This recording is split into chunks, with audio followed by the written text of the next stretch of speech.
আসসালামু আলাইকুম। আজ আমি আপনাদের সবার পছন্দের ভাইরাল ড্রিম কেক রেসিপি নিয়ে হাজির হয়েছি, যেটা একদম পপুলার আর ভাইরাল। তো আবার চুলায় তৈরি করব শুধুমাত্র অল্প খরচে একটি মাত্র ডিম দিয়ে। এই জন্য রুম টেম্পারেচারে থাকে একটি মাত্র ডিম, 3 টেবিল চামচ পরিমাণ দিচ্ছি চিনি দিয়ে এইবার একটি ইলেকট্রিক বিটার দিয়ে আমি চিনি এবং ডিমটা পারফেক্টভাবে ফোম করে নিচ্ছি, যেভাবে ডিসপ্লেতে আপনারা দেখতে পাচ্ছেন। আর অবশ্যই চিনিটা পারফেক্টভাবে ফোম বা মেল্ট হতে হবে, তা না হলে আপনাদের কেক কখনোই পারফেক্ট হবে না। কথা বলতে বলতে এরই মাঝে কিন্তু চিনি এবং ডিমটা পারফেক্টভাবে মোটামুটি ফোম হয়ে এসেছে 90% পর্যন্ত।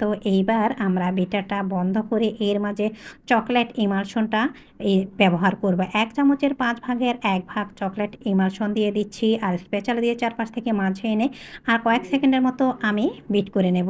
এই তো এরই মাঝে কিন্তু আমি মাঝে এনে দিয়েছি। আর অবশ্যই মেক শিওর হতে হবে আপনাদের যে চিনিটা মেল্ট হয়েছে আর আপনাদের ডিমের ফোমটা পারফেক্ট হয়েছে। এই তো এইবার ভালোভাবে আমি কয়েক সেকেন্ডের মতো ফোম করে নিচ্ছি আবারও, আর চকলেট ইমালশনটার সাথে মিশিয়ে নিচ্ছি। এইবার সেই ডিমের ফোমের ওপর মিক্সিং বোলের ওপর একটি ছাকনা আর 3/4 কাপ পরিমাণ ময়দা, 1/2 টেবিল চামচ পরিমাণ মালয়েশিয়ান কোকো পাউডার, 1 চামচের 4 ভাগের 3 ভাগ দিয়ে দিলাম বেকিং পাউডার দিয়ে বেকিং পাউডারটা একটু মিশিয়ে নিচ্ছি। শুরুতে আমি মেশাতে ভুলে গিয়েছিলাম, এই জন্য মিশিয়ে এইবার এই শুকনো উপকরণ 2 থেকে 3 বার পর্যন্ত দিয়ে তারপর ভালোভাবে মিশিয়ে নেবেন।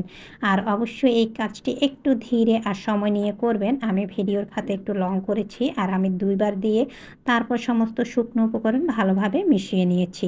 মিশিয়ে না হয়ে গেলে অন্যদিকে আমি স্ক্রিনে আমি একটি 6 ইঞ্চ মোল্ডে হালকা ময়দা দিয়ে রেডি করেছি। সাথে আমি আমার সসপ্যানটি প্রিহিট হতে চুলায় দিয়েছি। আজকের কেকটা শুরুতেই বলেছি আমি চুলায় তৈরি করব। এই তো এরই মাঝে প্রিহিট হয়ে গিয়েছে, আর সমস্ত বেটার কিছুটা উপর থেকে আমি ঢেলে একটু টেপ করে এইবার সেই সসপ্যানের মাঝে একটি তার স্ট্রেনার দিয়ে 1 মিনিট হাই হিটে জাল করবে। এরপরে আমি দমে দেওয়ার চাইতে একটু বাড়িয়ে আঁচটা 18 থেকে 20 মিনিট বেক হতে দেবো। কারণ এদিকে বেক হতে থাকে কেকটা, আর সাথে আমি 1/2 কাপ গ্রেট করা চকলেট আর 1/4 কাপ নিয়েছি ক্রিমটা এই চকলেটটা আমি মাইক্রোওভেনে সুন্দরভাবে মেল্ট করে নেব। সাথে আবারও অন্য একটি আমি অ্যালুমিনিয়ামের হাঁড়িতেও সেম পরিমাণ 1/2 কাপ নিয়েছি চকলেট।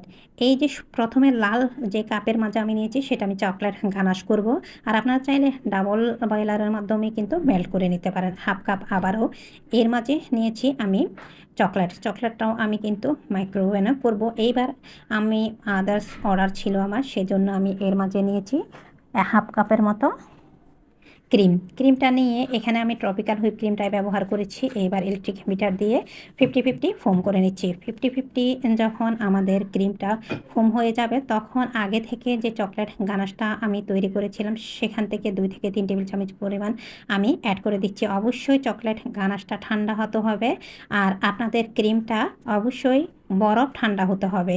আর আপনাদের চকলেট গানাশটা রুম টেম্পারেচারে থাকলে হবে, কিন্তু ফ্রিজের ঠান্ডা অবস্থায় যদি দেন পরবর্তী সময়ে কেকে ব্যবহার করতে আপনাদের আবারও মেল্ট করতে হবে। এই তৈরি মাঝে চকলেট ক্রিম আমাদের তৈরি হয়ে গেছে। এই চকলেট ক্রিম অফ স্ক্রিনে আমি পাইপিং ব্যাগে ভরে নেব। সেমভাবে আমি চকলেটটাও তৈরি করে কিন্তু মেল্ট করে কিন্তু পাইপিং ব্যাগে অফ স্ক্রিনে ভরে নিয়েছি। অন্যদিকে আমাদের কেকটা আলহামদুলিল্লাহ এরই মাঝে পারফেক্টভাবে হয়ে গিয়েছে। এইবার চুলা থেকে গরম গরম অবস্থায় আমি নামিয়ে প্রথমে একটি ছুরির সাহায্যে ডিমোল্ড করে নিচ্ছি। হ্যাঁ বন্ধুরা, আপনারা যদি এই জায়গায় চান আপনাদের কেকটা আর একটু হাইটের দিকে বড় হবে, সেক্ষেত্রে আপনারা অবশ্যই সেক্ষেত্রে কেকের মোল্ডটা 5 ইঞ্চ 5.5 ইঞ্চ অথবা আপনারা চাইলে 4 ইঞ্চ নিতে পারেন। আমি আগে থেকে সুগার সিরাপ তৈরি করেছি দুধ দিয়ে, সেটা ভালোভাবে স্প্রেড করে দিয়ে 10 থেকে 15 মিনিটের জন্য নর্মাল ফ্রিজে ঠান্ডা হতে দিচ্ছি। এই কেকের বৈশিষ্ট্যই হচ্ছে আসলে এটা, আপনারা দেখবেন কিছু সময় পর পর ফ্রিজে রাখতে হবে, আর শেষের দিকে এটা আমাদের ভেঙে খেতে হবে। এটাই হচ্ছে এই কেকের বৈশিষ্ট্য। যে কেকে আমি কেক তৈরি করেছিলাম মানে যে মোল্ডে, সে মোল্ডটা আমি নিয়ে এর মাঝে কিছুটা ক্রিম দিলাম। ক্রিমের পরিমাণটা নিচের দিকে খুবই কম দিয়েছি। এইবার আমি ঠান্ডা হওয়া সেই কেকটা সেই মোল্ডের মাঝে আগের মতো ভালোভাবে দিয়ে দিচ্ছি। এইবার আমি পাইপিং ব্যাগে ভরে রেখেছিলাম যে ক্রিমটা আর মোল্ডের মাঝে দিয়েছিলাম শুরুতে দেখেছেন, সেই ক্রিমটা এর মাঝে দিয়ে দিচ্ছি। এই তো দেখতে পাচ্ছেন এরই মাঝে কিন্তু আমাদের প্রথম একটা লেয়ার দিয়ে দিচ্ছি, আর একটা লেয়ার বেশি পরিমাণ দিতে হবে। এই কেকের বৈশিষ্ট্যটা কিন্তু এমন এক্সপেন্সিভ বলেই আর এর কস্টিংটা বেশি বলে আসলে 1 ডিমের করে, তাও আবার চুলায় আপনাদের সাথে সহজভাবে শেয়ার করছি। যাদের কাছে মনে হবে চকলেট কিনে মাঝে মাঝে যারা কেক তৈরি করেন কেনাটা ঝামেলা, তারা আশেপাশে মুদির দোকান থেকে যে 10 টাকা দামের মিমি চকলেটগুলো বিক্রি করে সেগুলো মেল্ট করে আপনারা করতে পারবেন।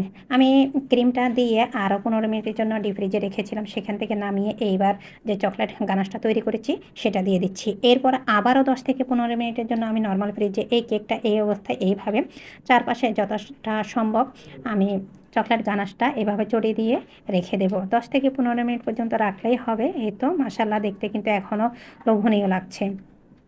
এই তো 10 থেকে 15 মিনিট পরে আমি বের করে নিলাম, কতটা গ্লসি হয়েছে দেখতে পাচ্ছেন। আমি যে চকলেটটা মেল্ট করে নিয়েছিলাম বলেছিলাম পাইপিং ব্যাগে আমি ভরে নেব, সেই চকলেটটা আমি কিছুটা তাপমাত্রা বেশি দেওয়াতে একটু শক্ত হয়ে গিয়েছে, এটা কোনো ব্যাপার না।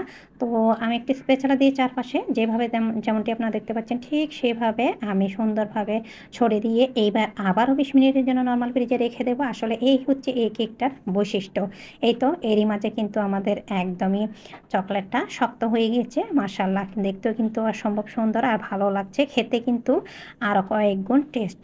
এটা কিন্তু আমরা খাওয়ার পরে আপনাদের সাথে ভিডিও শেয়ার করছি। 1 টেবিল চামচ পরিমাণ মালয়েশিয়ান কোকো পাউডার একটি ছাঁকনিতে নিয়ে যেভাবে ডিসপ্লেতে দেখতে পাচ্ছেন ঠিক সেইভাবে চেলে দিয়ে দিচ্ছি। আলহামদুলিল্লাহ, এইবার আমাদের এই চকলেট ড্রিম কেক খাওয়ার জন্য একদমই এই কেকের বৈশিষ্ট্য হচ্ছে এটা টক আওয়াজ করবে, সেটা আমি শর্ট ভিডিওটা আপনাদের সাথে শেয়ার করেছি, তাই এখানে আমি ভয়েসটা একদম স্টপ করে দিয়েছি। সব কিছু মিলিয়ে আমার আজকের ভিডিওটা কেমন হয়েছে অবশ্যই কমেন্টের মাধ্যমে জানাবেন।